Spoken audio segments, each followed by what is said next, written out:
Good evening, ladies and gentlemen. Welcome to the season finale of the Rogue Wave podcast. We talk comics, movies, TV, and pop culture every Wednesday night, 8 p.m. Eastern, right here on youtube.com/Rogue Matter, facebook.com/We Are Rogue Matter, twitter.com/Rogue_Matter. We take this finely produced, flawless video, even though I just messed that Twitter handle up, and turn it into the greatest podcast known to man, available on all major podcasting apps, including Spreaker, Stitcher, iHeartRadio, Apple, and Spotify. I'm your host, Michael Dolce, as always, joined by my cohort in crime, Mr. Hassan Godwin. How you doing, sir? Hey. Season finale, season 2, went on forever, man. It's like 70 episodes. It's a long season. Yeah, long needed vacation. We are ramping up for a season 3 premiere that's going to coincide with some major changes to the Rogue Matter website. Consume it now. All content on the website is free, but we're going to have a super big rollout for the Rogue Matter 2.0. It's going to have exclusivity. It's going to have memberships. It's going to have all kinds of bells and whistles. It's going to be pretty cool stuff, and that is coming in the coming weeks. We will give you more info on it as we have it. But like I said, season finale, we've got acclaimed YA author Matali Perkins on. She is a delight. She's also super informative for young writers. We managed to we pre-recorded that interview with her, and it was fantastic. So you're in for a treat if you are looking to, get into the business, break into the business. It seemed like she was a super great resource for that. But then also, just what a career she's had, and her new her book was just turned into a new movie called Rickshaw Girl, which is available on all streaming platforms. So we're going to talk to her all about that. But first, James Gunn posted a little video last night. He outlined Gods and Monsters, the Phase 1 plan for the DC universe. I actually did watch it because I just happened to be scrolling on YouTube and it was out. I'm like, this seems new. New Batman, Supergirl movies, a Green Lantern TV show, and more. He shared 10 different projects, talked about the exit of Henry Cavill, right? Cavill, did I get that right, Aaron? Cavill, right? Hassan, did I get that right? I'm staying out of the Henry debate Cavill between the two of you. I kept saying Cavill, but she keeps saying yes. Haha! Finally, see, it only took to the last episode of the season to get it right. But he talks Henry Cavill. He talks a lot of stuff though, starting with, which I thought was a very strange. Usually we're music people, Hassan. All right, we've played in bands before. Usually, when you start a concert, you start off with like a big, you start with something well known, a real puncher, a real something there. He starts his video off with, "I'm really excited, got some fantastic stuff, Creature Commandos." I'm like, what the heck is Creature Commandos? That was the first thing he mentioned on the video. It's an animated TV show, 7-episode series written by Gunn. Originally a team of classic monsters assembled to fight Nazis. This is a modern take on the concept. Again, this is a very James Gunn thing to do, I guess, which is, I guess, not come out with the big guns just yet, but no pun intended. Oh yeah. Oh shoot, I didn't even mean to do that. Sometimes my brilliance, it's inborn. It doesn't even, very, very much inside. Yeah. I can't even control it. Waller is going to be a Peacemaker spinoff, so that's an HBO Max show. She will return as a ruthless and morally ambiguous head of a government task force. It's actually written by Crystal Henry from Watchmen fame and Jeremy Carver, the creator of the Doom Patrol TV series. So Doom Patrol recently announced was ending. James Gunn didn't say it in this video, but he went on record saying that was in the works before he even got there, that Doom Patrol was going to end at season 4. So if you enjoyed the Doom Patrol experience, which I actually did, and I'm continuing to do so, you can go right into Waller and enjoy the same creativity there. And Peacemaker. Oh, I love Peacemaker. That's great. I don't think we're going to get a new Peacemaker, though. I don't know how James Gunn's going to have time for all this. That's his flagship, though, right? I know. That's the premiere to James Gunniverse, Yep. So I don't know if he's going to get rid of that so quick. Yep. No, I hear you. Superman Legacy was the next move. The next thing that was tapped. The movie featuring the Man of Steel that Gunn is writing and may also direct, although no commitments have been made. 2 previous titles are meant to be aperitifs. Aperitifs? Is that a word? Aperitifs? Say it again. The 2 previous title are meant to be apparatus. Aperitifs. Aperitifs? I guess stand-ins, right? Superman is the true kickoff for the duo's DCU plan. Maybe. Yeah, maybe that's it. Yeah. Maybe they'll regale me with weird. something. It's not an origin story, Safran said. It focuses on. You like that? See, I like it. I'm not. It's not laughter. I'm doing. I'm trying to hide my face. I love it. No, that's making me laugh now. I like that too. Okay. It's not an origin story, Safran said. It focuses on Superman balancing his Kryptonian heritage with his human upbringing. He is the embodiment of truth, justice, the American way. He is kindness in a world that thinks that kindness is old-fashioned. Release date has been penciled in at 2025. July 11th, in fact, 2025. Now, the quotes from Peter Safran, who is his partner, was not in the video, but this is taken from Hollywood Reporter, who is adding it for context because he really doesn't go into detail on the Superman legacy aspect as to what it's about. So, Lanterns, Greg Berlanti's long in the works Green Lanterns TV series has been scrapped, and Gunn and Safran have parted ways with the longtime DC steward. In its place will be a new take on the space cops with power rings. Our vision for this is very much in the vein of True Detective. It's terrestrial based. It will feature prominent Lantern heroes Hal Jordan and Jon Stewart, and is one of the most important shows they have in development. It plays a really big role in leading into the main story we're telling across film and TV. That was one thing, by the way, that James Gunn really stressed, which was Ryan Reynolds and Will Smith. Yeah. That'd be fantastic, right? One of the things that he really harped on was that he wants continuity across everything. He wants it to be very clear. He said, if it happens in the animated series, the actor who voices that character will voice the character in live action. He wants it to be consistent. Will be throughout. the character in live action. You mean? What's that? They will be the character in live action. Right. Well, that's what I'm saying. He wants him to play, to play the character in live action as well too. Okay. So, definitely I don't want to say it's a unique vision. I mean, Marvel essentially does that now, but for DC, I guess it is. They finally have a head, right? They have the head of the class here, as opposed to what it was before that. I guess so. Yeah, I guess. Yay for whether them. It's the right head, we don't know, but it's at least. I just don't think. I mean, look. There's no like I was saying before. There's really no other way they could do this. Mm-hmm. Like there's no other way they can. They could kind of ease the investors and the fans and everybody else into the transition, other than making a statement about all the stuff that they're planning to do and all the changes they're going to make and how great and wonderful and glorious and everything else is going to be. But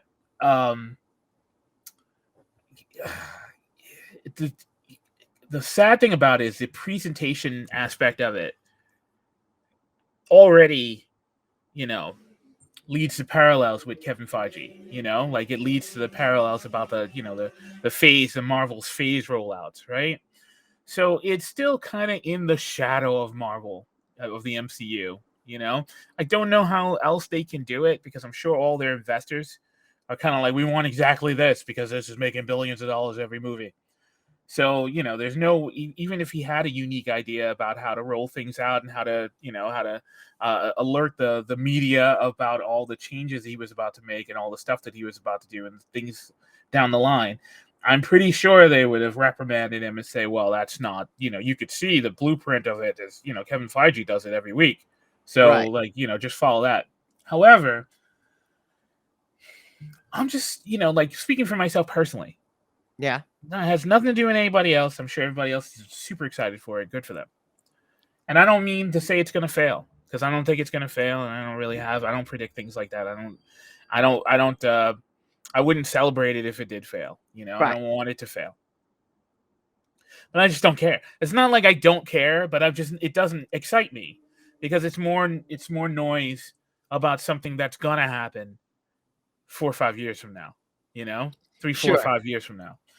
And it would have been better if they made a movie, if he made his premiere movie, if he pitched this to them, to the studio, and the studio fell in love with it.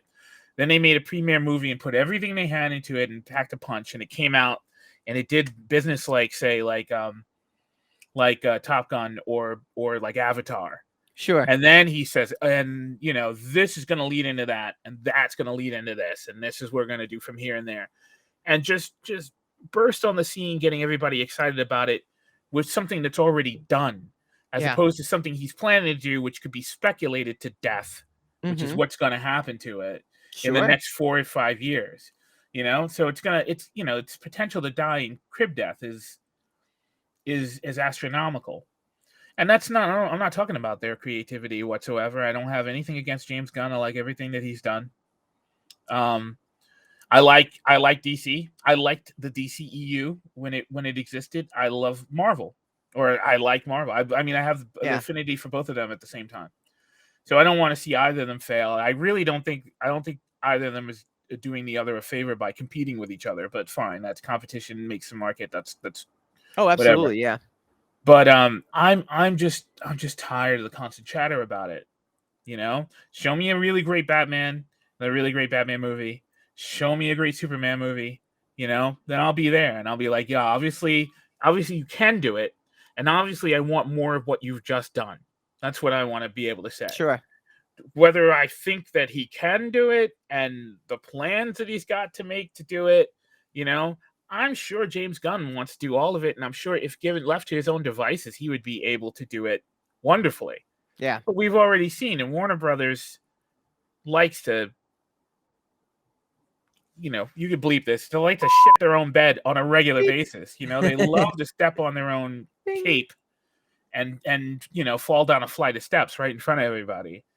Because it was mostly 90% of it was studio meddling that brought down the DCEU in the first place. Yes.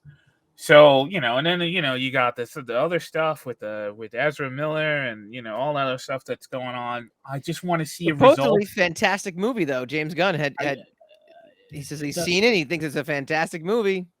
Everything he said was in the video was fantastic. And that's great. Everything's fantastic. Everything's going to be wonderful. What is he supposed to say, though? I know. I just want to see the movie. I've been hearing about it for 4 years. We've been hearing about it for a long time. I enjoyed Aquaman. I'd like to see the next Aquaman movie.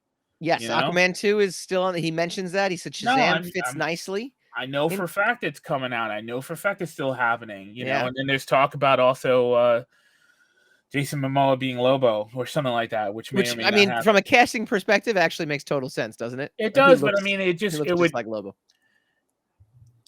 He can't be both Aquaman and Lobo, so sure that might. All right. So anyway, that's how I feel about it. Well, think about it. If he's both, nah. I'm trying to think who else was both in these superhero movie continuities. Nobody. No, I feel like somebody's been. Yeah, I feel like. Okay, like what's his name has been Captain America and Johnny Storm, but those are two different studios. That's fair. That's a good reference. So it's been done. Everybody's been somebody else. Ben Affleck's also been, he's been Daredevil and Batman and Daredevil. So Superman. But you're right; it's not in the same continuity. Superman movies have been around long enough for people to. Look, I like to say if you ever watched the movie The Help with Amanda Waller in it, ironically. Oh gosh, a long time ago. Yeah. Yeah. There are 2 Gwen Stacys in that movie because Emma Stone and Bryce Dallas Howard were in that movie, and they had both been Gwen Stacy before they made that movie. Amazing. So there's superheroes. It's indelible. It's it's left its mark. Watch the movie Spotlight. The movie Spotlight has Batman in it, the Hulk in it. It has Tony Stark's father in it. It has what's his name, Sabretooth in it, Liev Schreiber. It has Doctor Strange's girlfriend in it. It's just chock full of superhero alumni that you can't really get past a movie that doesn't have that. So of course there's going to be a lot, And I mean, I guess Jason Momoa can both be Lobo and Aquaman, but not in the same continuity. I think that would break immersion for quite a few people. Sure. So I mean, we'll see what they do with that. I mean, apparently, I've seen footage of Jason Momoa coming out of Warner Brothers, and he seems thrilled. So obviously, he's not getting fired. Right. So I think stuff is happening for him. So we'll see. Yeah. No, that one seemed to be okay. So that was good. Do you want to hear more? There's more, by the way. Sure. There's more here. Sure there The is. Authority is coming out now. The Authority is one of those comics. When we were at Wizard Magazine, the editorial staff loved that book. I never read it. Don't know why. So now that it's going to be a movie. The editorial staff loved the book, and you're like rebelling. You're like, I don't know.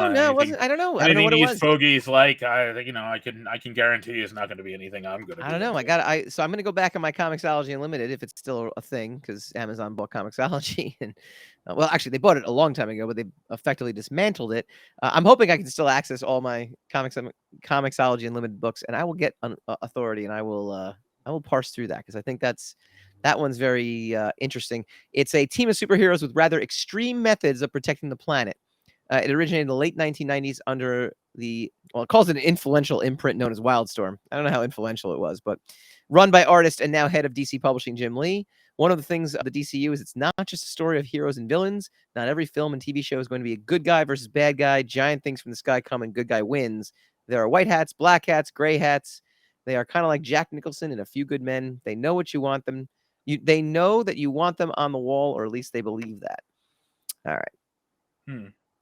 Paradise Lost. The duo described this HBO Max series as Game of Thrones style drama set on the all-female island that is Wonder Woman's birthplace.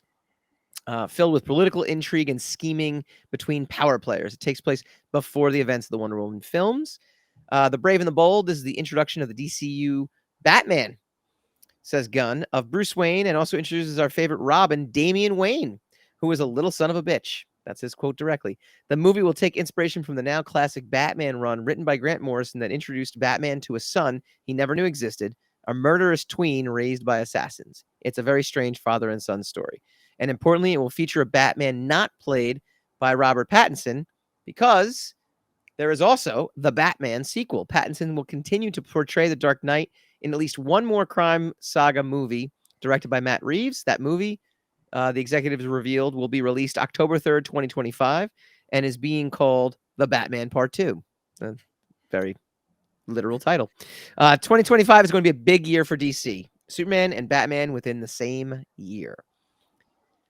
Oh, okay. Booster Gold. Yeah.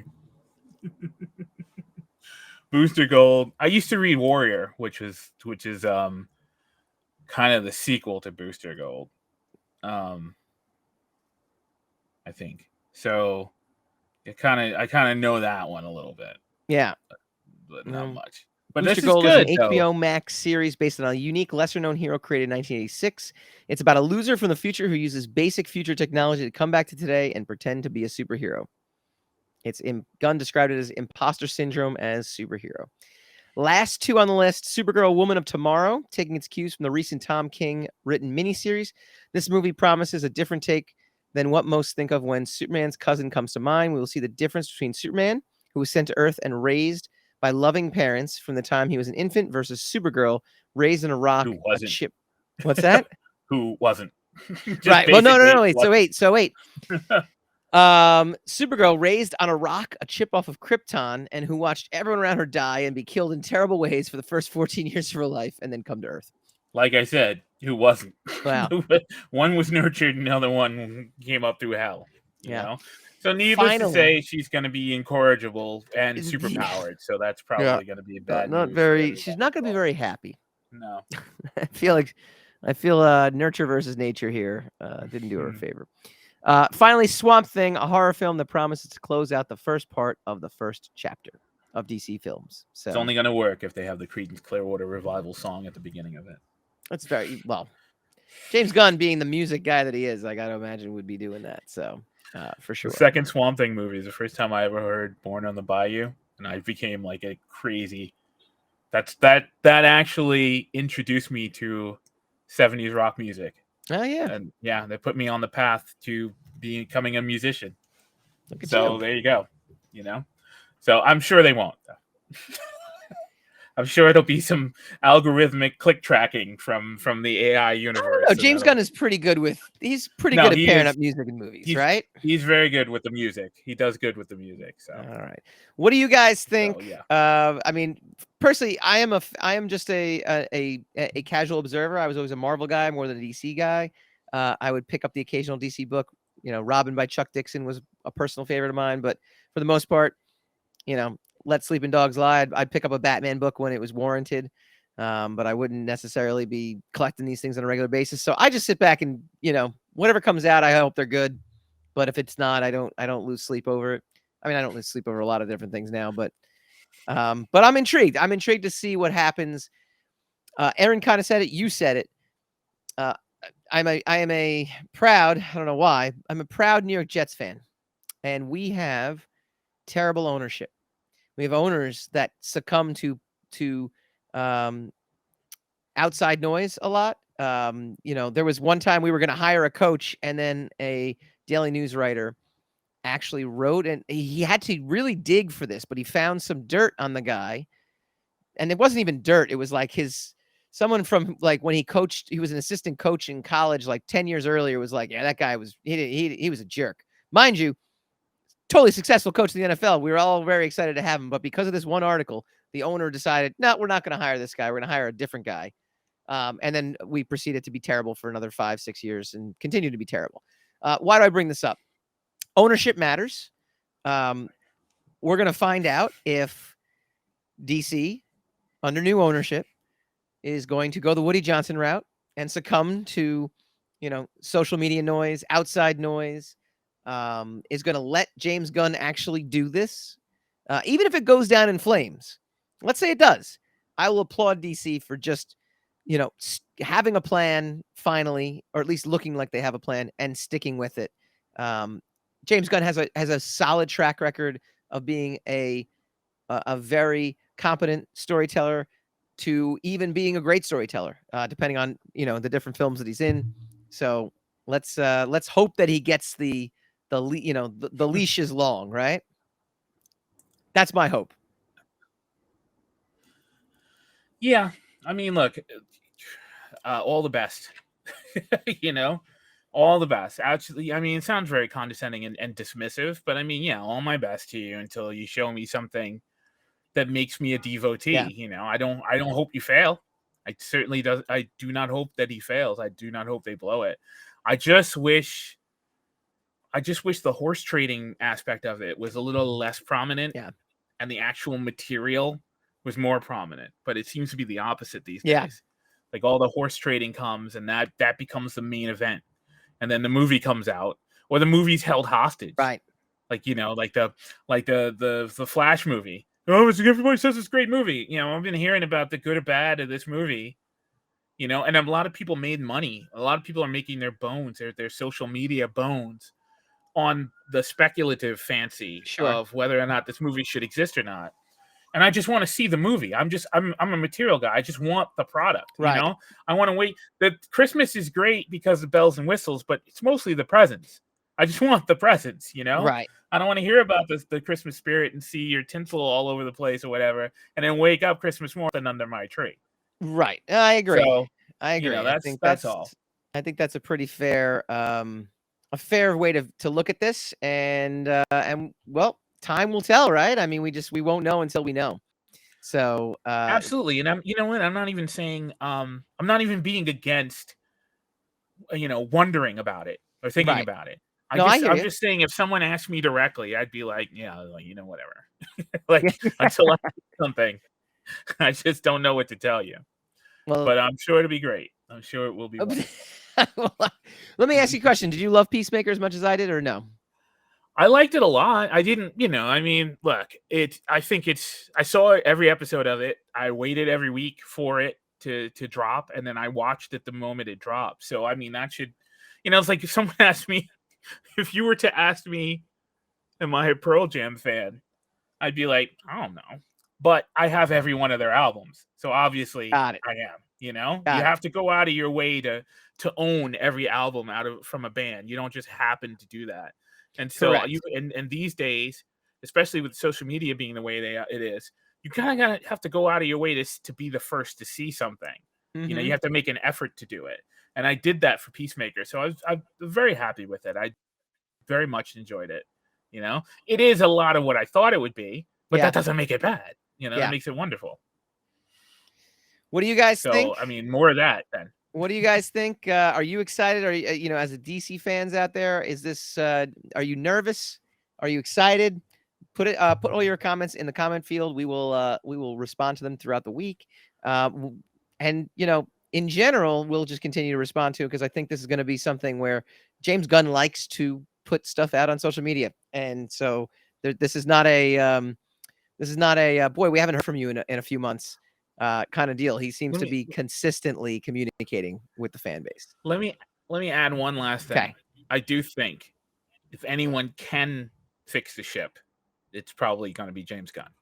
Why do you think? I think he's got the goodwill from the fans, and he's got the track record of actual material done. He's got the bona fides to actually get it done.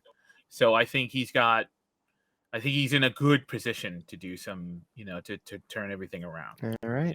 He's like the Jon Favreau of the DC universe. We're gonna find out when we come back. YA author Matali Perkins talks about her new adaptation for Rickshaw Girl. Very, very good. And again, if you're into writing, it's a must listen to this interview. We'll see you in a little bit.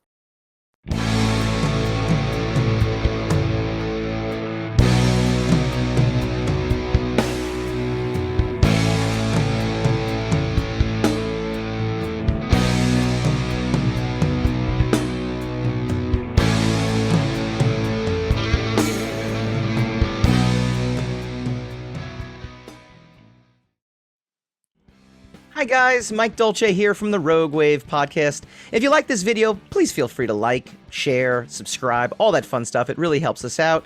Leave a comment, let us know what you'd like to see in future episodes, and tune in every Wednesday night, 8 p.m. Eastern, for a brand new episode of the Rogue Wave podcast.